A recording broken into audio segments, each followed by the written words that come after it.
Mahfud MD menyebut Indonesia darurat tindak pidana perdagangan orang. Hal ini berdasarkan data kematian korban TPPO yang jumlahnya mencapai hampir 2.000 jiwa sejak tahun 2020 hingga 2022. Dari jumlah korban itu sudah termasuk darurat, bisa dikatakan darurat TPPO? Sangat darurat. Kalau dari laporan kemarin sejak tahun 2020, 2021 sampai 2022 itu jumlahnya 1.900 mayat hilang di Indonesia.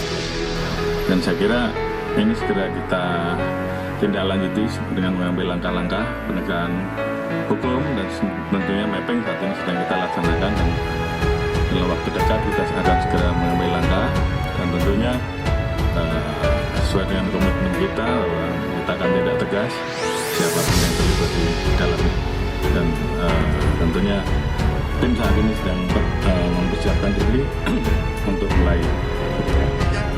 TPPO ini menjadi atensi serius pemerintah, sudah disampaikan Bapak Presiden pada saat KTT di Labuan Bajo. Ini menjadi Pak Kapolri menjadi ketua harian, tentunya harapannya upaya dari mulai pencegahan sampai dengan penindakan dapat berjalan dengan baik.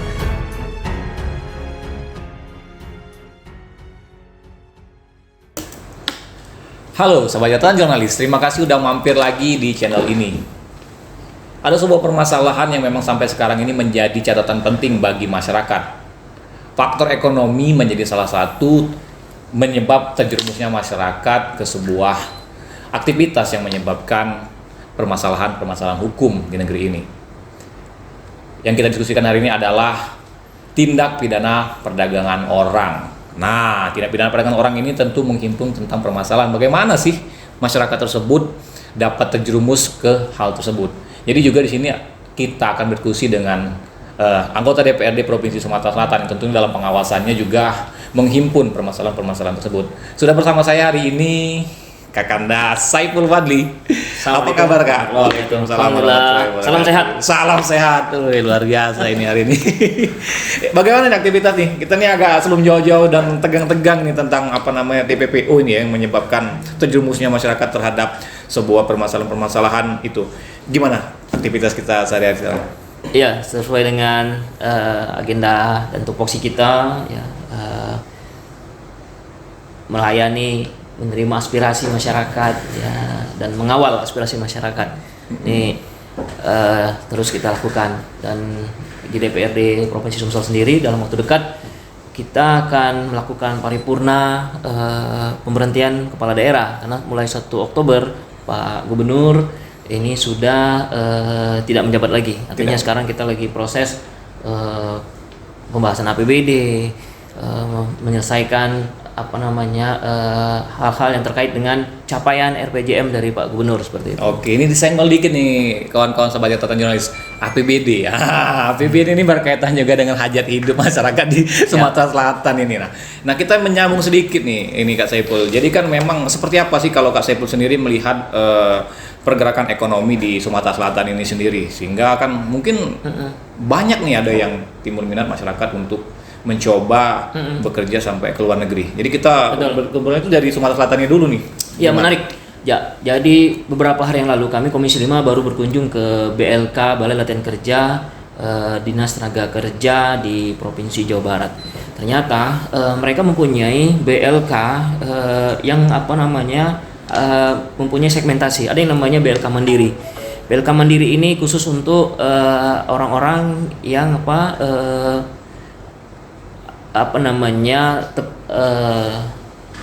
bisa dikatakan sebagai mendapatkan faktor dari kenaikan pajak rokok ya. Kenaikan pajak rokok. Nah, jadi di situ anak-anak yang putra-putri dari mereka yang terkena dampak itu, mereka ada yang namanya BLK Mandiri. Lalu ada yang namanya BLK Kompetensi untuk anak SMK. Catatan menarik adalah menurut BPS, lulusan dari SMK menyumbang pengangguran tertinggi di Republik ini. Wah, nah, ini menarik ya. Ini salah satu penyumbang pengangguran tertinggi. Ketika pengangguran tertinggi, maka konsekuensinya adalah kemiskinan menjadi cukup tinggi. Ya, nah inilah kemudian mereka membuat SMK kompetensi untuk anak-anak SMK, sehingga anak-anak yang lulusan SMK mereka kolaborasi dengan perusahaan, ya, kemudian perusahaan melirik mereka dan bisa diajak bekerja seperti itu. Nah, ini menarik dalam rangka untuk mengurai tingkat pengangguran seperti yang Eja sampaikan tadi. Benar. Nah, terakhir hari ini saya membaca salah satu media tadi mengatakan bahwa Sumatera Selatan ternyata kurnya sangat tinggi. Upaya dari pemerintah provinsi untuk mengurai tingkat kemiskinan, mengurangi tingkat pengangguran adalah dengan memberikan kredit usaha rakyat. Nah, ini tentunya untuk mencegah hal-hal termasuk TPPU tadi sebetulnya ya. TPPU tadi. Nah, sehingga masyarakat Sumatera Selatan ini diberikan kredit dengan bunga yang sangat rendah. Artinya untuk menjadi trigger bagi mereka melakukan Lebih kreatif ya? Kreatif dan melakukan usaha seperti itu. Nah, ini artinya upaya dari pemerintah provinsi saya nilai sudah maksimal ya untuk memberikan perhatian kepada masyarakat seperti itu aja. Lalu kita melihat nih Bang, kita ini agak jalan sedikit ini sudah mulai nih. Memang tadi disebutkan bahwa pertumbuhan ekonomi sudah mulai membaik lah ya di tengah kepemimpinan saat ini ya. Tapi walaupun ada catatan-catatan artinya kan. Nah, faktor ekonomi menjadi salah satu pemicu kalau sekarang ini kita melihat bahwa tumbuhnya minat masyarakat tidak untuk mengabdikan dirinya bekerja di Indonesia. Nah, ini juga timbul masyarakat ini untuk bekerja ke luar negeri. Betul. Nah, ini dari pandangan kita sendiri dari DPRD ini seperti apa kalau kita melihat bahwa masyarakat masih tumbuhnya minat untuk bekerja ke luar negeri ini? Jadi sebetulnya kita sudah ada lembaga dan banyak lembaga-lembaga resmi ya. Salah satunya misalnya lembaga pelatihan ada yang ke Jepang misalnya. Dan ini resmi dari pemerintah. Artinya kita menghimbau ya agar masyarakat juga bisa jeli, dan biasanya yang menjadi korban ini adalah masyarakat di pedesaan. Seperti itu, yang jauh dari informasi, yang jauh dari edukasi. Sehingga yang terjadi adalah ketika ada tawaran yang menggiurkan untuk keluar negeri yang sumbernya tidak jelas, mereka akhirnya terjebak dengan perdagangan manusia tadi. Nah, ini yang saya lihat bahwa memang menjadi pekerjaan rumah dan membutuhkan kolaborasi dari semua kelompok masyarakat ya. Jadi mulai dari eksekutif, legislatif, kemudian juga dari kepolisian tentu ya, karena ini adalah sebagai garda terdepan ya. Nah, ini kita berharap kolaborasi ini ya tetap terjalan dan bersinergi. Oke. Tadi kita melihatnya ada beberapa faktor ya, bahwa memang salah satunya masyarakat tadi menjadi salah satu korban dari tindak pidana perdagangan orang. Nah, ini tentunya pengawasan kita sendiri dari DPRD ini adalah mengawasi beberapa lembaga ini. Nah, ini lembaga yang harus kita perhatikan juga dalam upaya mengantisipasi dan meminimalisir terjadinya perdagangan orang. Ini kan seperti kita melihat optimalisasi ataupun lebih dari ke dinas tenaga kerja, terus imigrasi sebagai sarana yang memberikan perizinan paspor. Nah, ini kita dari DPRD ini bagaimana? Karena kami melihat juga bahwa Kak Saiful Fadli ini cukup intens ketika ada aktivitas aksi-aksi massa buruh. Buruh kan banyak nih kan, buruh-buruh dari imigran. Dari imigran juga ini banyak yang memang ketika mengadukan nasibnya ke DPR, saya melihat dan kawan-kawan juga jurnalis melihat itu bahwa Kak Saiful Fadli cukup intens ini. Nah, ini bagaimana sektor pengawasan kita sendiri dari lembaga ini terhadap instansi tersebut ini? Undang-Undang 23 2014 tentang pemerintahan daerah menyebutkan ya bahwa pengawasan dari tenaga kerja ini kembali ke provinsi. Artinya karena dinas tenaga kerja adalah bermitra dengan kami di DPR provinsi, kami sering melakukan sidak lapangan terhadap perusahaan-perusahaan juga, agensi-agensi penyalur, termasuk di antaranya agensi-agensi juga. Karena ini penting, karena ini kan kaitannya tadi bagaimana kita melihat bahwa persoalan perdagangan orang ini ya dari hulu ke hilir. Ketika kita tidak bisa mengawal dari hulunya, maka yang terjadi di hilirnya ini luar biasa, bola salju ya. Ini sangat menarik ya. Ketika kita bicara kaitannya dengan perdagangan orang, dan ini kita melihat sosialisasi edukasi seperti yang kita lakukan hari ini ya lewat kawan-kawan di kepolisian ini perlu dimasifkan ke depannya ya, apalagi saya melihat bahwa di kepolisian juga sudah membuka hotline-nya ya. Ini satu ini bantuan polisi. Jadi masyarakat kita berharapkan dapat jeli dan melihat bahwa memang persoalan perdagangan manusia ini adalah efeknya seperti bola salju, tidak kelihatan tapi dia mempunyai jaringan yang luar biasa. Dampaknya yang sangat luar biasa. Nah, jadi kembali ke pengawasan tadi, Eja, kami sudah sering menghimbau ya pada Dinas Tenaga Kerja untuk senantiasa melakukan pengawasan secara intens, ya, sehingga dapat meminimalisir terjadinya perdagangan manusia ini. Nah, ini kan tadi disenggol dikit tentang tenaga kerjaan, Dinas Tenaga Kerja. Lalu ini kan ada juga sebagai lembaga sektor yang memang mengurusi artian perizinan masyarakat Indonesia TKI lah untuk ke luar negeri. Ini adalah di imigrasi. Nah, ini bagaimana kita mensinergikan kedua lembaga ini Kak Fadli sebagai satu agar tidak terjadinya permasalahan yang seperti itu. Jadi gini, imigrasi itu memang dia lembaga yang dia sifatnya vertikal. Ya, kami di DPR provinsi sendiri kita tidak bisa secara langsung masuk, ya, tapi kita dengan mitra kami, ya, Dinas Tenaga Kerja Provinsi, kita bisa mengenai imigrasi. Dalam rapat dengar pendapat, ya, tentu Komisi 5 mempunyai kewajiban untuk menyampaikan pesan-pesan edukasi seperti ini. Tapi ketika kita masuk ke dalam imigrasi secara langsung, kita dengan kewenangan kita mungkin lebih kepada memberikan masukan, ya. Kalau di secara jalur kewenangan imigrasi lebih kepada DPR RI sebetulnya. DPR RI imigrasi. Tapi kan kita bisa melihat bahwa misalnya kewenangan dari imigrasi itu tetap bisa kita masukkan melalui Dinas Ketenagakerjaan. Betul. Kan artinya itu kan. Betul. Nah, ini kan terjadi permasalahan ini apakah kita misalnya ada sebuah permasalahan nih, misalnya terjadi masyarakat Sumatera Selatan yang dikirim ke TKI gara-gara iming-iming mendapat upah besar, gaji besar, terus bahkan sana sampai mereka terjebak bukan bekerja, malah mereka justru menjual ginjal. Betul. Nah, betul. Ini gimana ini? Ya, ini tadi karena kelalaian dalam proses pengawasan. Jadi kita menilai bahwa harusnya dia lakukan penguatan, ya, mulai dari pengawasan dari tingkat bawah. Jadi sekali lagi bahwa informasi-informasi ini biasanya lebih cepat kepada saudara kita yang ada di pedesaan. Ya, sehingga mereka tertarik, ya, dengan upah yang menggiurkan, tertarik dengan proses yang sangat cepat, begitu kan, tanpa melihat legalitas, ya, dari lembaga yang menawarkan penyalur tadi, sehingga yang terjadi adalah mereka di sana tidak jelas kehidupannya, yang pada akhirnya untuk bertahan pun, ya, mereka harus dasarnya tadi menjual ginjal, ya nauzubillah menjual diri, begitu, ya. Nah, ini persoalan-persoalan yang saya lihat bahwa kita harus memberikan efek jerah.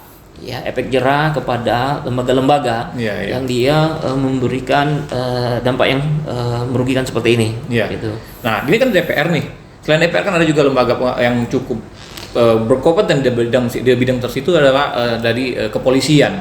Bagaimana kita melihat berharap terhadap kepolisian sendiri dalam menganulir permasalahan-permasalahan yang ke depan memang kita harapkan tidak terjadi lagi seperti di daerah-daerah lain lah. Kalau Sumatera Selatan masih bisa dihitung pakai jari lah, Kak. Ya. Ini gimana ini? Baik, tadi saya katakan di awal bahwa untuk menekan terjadinya perdagangan orang ini semua kolaborasi semua elemen harus dilakukan, ya, termasuk dengan teman-teman dari kepolisian. Dan saya lihat bahwa edukasi dari kepolisian sudah sangat masif, ya, dengan ada membuka hotline, laporan, ya.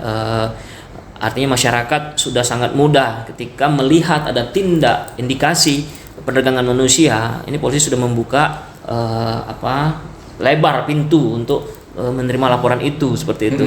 Nah, hanya memang keterlibatan kita di DPR sendiri, ya, saya kira ke depan ini harus lebih diintenskan lagi. Bagaimana kolaborasi juga teman-teman dari DPR, kan selama ini mungkin kepolisian hanya bermitra dengan dinas di DPR, Dinas Pemberdayaan Perempuan dan Anak PPA, ya, kemudian dari Dinas Tenaga Kerja. Nah, kita juga siap, ya, di DPRD untuk berkolaborasi, ya, bersama-sama ke depannya, ya, untuk menekan tindak perdagangan orang ini, termasuk kita juga ke depan kalau bisa dari DPR ini, ya, mendorong gubernur dalam hal ini membuat semacam aturan khusus untuk penyalur tadi, sehingga ada pergub, ya, kalau perda mungkin terlalu jauh, ya, mungkin pergub, peraturan gubernur terkait dengan bagaimana mendisiplinkan lembaga-lembaga penyalur tadi, ya, sehingga ke depan tidak ada lagi kita melihat bahwa orang begitu gampangnya ke luar negeri lewat aturan imigrasi yang dipermudah karena lobby-lobbyan dari lembaga penyalur tadi, misalnya, ya. Nah, ini peran dari kepolisian saya kira juga sangat dibutuhkan, ya, sebagai garda terdepan, ya, untuk mengurangi dan lebih jauh lagi kita tidak menginginkan lagi namanya perdagangan manusia ini. Oke, ini ada satu lagi nih agak tertarik ini, lebih agak spesifik ini Kak Padli. Jadi saat ini naungan rumah Kak Padli adalah di partai DPKS ya. Ini PKS kan tidak hanya di Provinsi Sumatera Selatan. Ada juga di Senayan. Betul. Ya, ini yang disampaikan oleh kawan-kawan kepolisian ini bisa dong menjadi aspirasi dari kawan-kawan kepolisian ini disampaikan juga ke Senayan bahwa kolaborasi itu kan ketika memang di sini kita tidak ada kewenangan untuk berkolaborasi kan bisa disampaikan ke pusat ya. Ke pusat minta sampaikan dengan Jenderal Tito, dengan Jenderal Sigit gitu kan. Ini menarik ya. Nah, ini pas benar karena hari ini merupakan hari aspirasi kami. Jadi di PKS itu kan ada Senin aspirasi ya. Nah, aspirasi ini biasanya kami langsung sampaikan ke pusat. Jadi kita kan punya Sekjen PKS itu di Komisi 3 di DPR RI. Bidang ya. Yang membidangi soal dengan hukum ya. Ada kepolisian, ada kejagung di situ. Jadi setidaknya suara-suara seperti ini ya kita sampaikan. Seperti saya sampaikan tadi, migrasi itu bukan mitra dari provinsi dan kita punya keterbatasan kewenangan. Nah, ini kan untuk melakukan pengawasan di situ. Iya. Nah, ini kan masuk kawan-kawan DPR RI bisa masuk di situ. Betul. Jadi ini bisa kita sampaikan ya bahwa memang aspirasi dari bawah ini kaitannya dengan TPPO ini harus terus disuarakan dan dimasifkan edukasinya kepada masyarakat. Wah, ini menjadi sebuah aspirasi dong ya, disampaikan ke DPR RI dong. Oke, satu lagi nih Kak, mungkin pesan sendiri dari Kak Saipul kepada masyarakat lah, khususnya masyarakat yang memang melihat bekerja ke luar negeri itu menjadi sebuah penghasilan. Nah, itu harapan Kak Saipul sendiri seperti apa kepada masyarakat khususnya di Provinsi Sumatera Selatan agar tidak terjebak di TPPO ini? Baik, pertama masyarakat harus jeli melihat lembaga penyalur. Jangan sampai terjebak dengan hal-hal yang menggiurkan tapi akhirnya yang merugikan. Yang kedua, kaitannya dengan proses edukasi ke lembaga penyalur ini harus diberikan perhatian serius. Dalam hal ini Dinas Tenaga Kerja ya, kemudian dari lembaga-lembaga yang terkait yang merupakan pengawal ya dari lembaga-lembaga yang memberikan penyaluran ini. Lalu yang terkait dengan sinergi dan kolaborasi, saya kira ini sudah dimulai dari kawan-kawan kepolisian. Kita harus support ya program seperti yang ada di sini, bantuan polisi terkait dengan TPPO ya. Tentu kita juga akan terus menyuarakan hal ini ya kepada masyarakat. Kita punya konstituen di Dapil. Saya setiap reses juga kita sering sampaikan kalau kita bicara tentang pendidikan, kesehatan, dan hari ini kita juga akan bicara tentang TPPO kepada konstituen kita. Sehingga ke depan kita berharap tidak ada lagi masyarakat kita yang terjebak ya dengan hal-hal yang menggiurkan, yang mengenakan di awal tapi akhirnya menyakitkan di akhirnya. Asik. Oke, luar biasa sekali nih. Oke, kawan-kawan sobat Tatan Jurnalis, jadi luar biasa sekali diskusi kita pagi hari ini bersama Kak Saipul Padli tentang memang tindak pidana perdagangan orang yang memang perlu perhatian kita bersama dalam meminimalisir terjadinya permasalahan-permasalahan tersebut agar masyarakat tidak terjebak dalam sebuah buayan janji besar, dalam sebuah gaji-gaji besar, dalam ketika melakukan pekerjaan ke luar negeri. Tapi malah justru kita harus lebih selektif dalam melihat peluang tersebut agar tidak terjerumus ke permasalahan-permasalahan yang berdampak hukum kepada masyarakat luas. Saya Riza Palepi dan Kak Saipul Padli selaku Wakil Ketua Komisi 5 Kak ya. Siap. DPRD Provinsi Sumatera Selatan, terima kasih dan sampai jumpa lagi di catatan jurnalis selanjutnya. Sukses. Oke. Terima kasih Kak, luar biasa sukses pagi ini.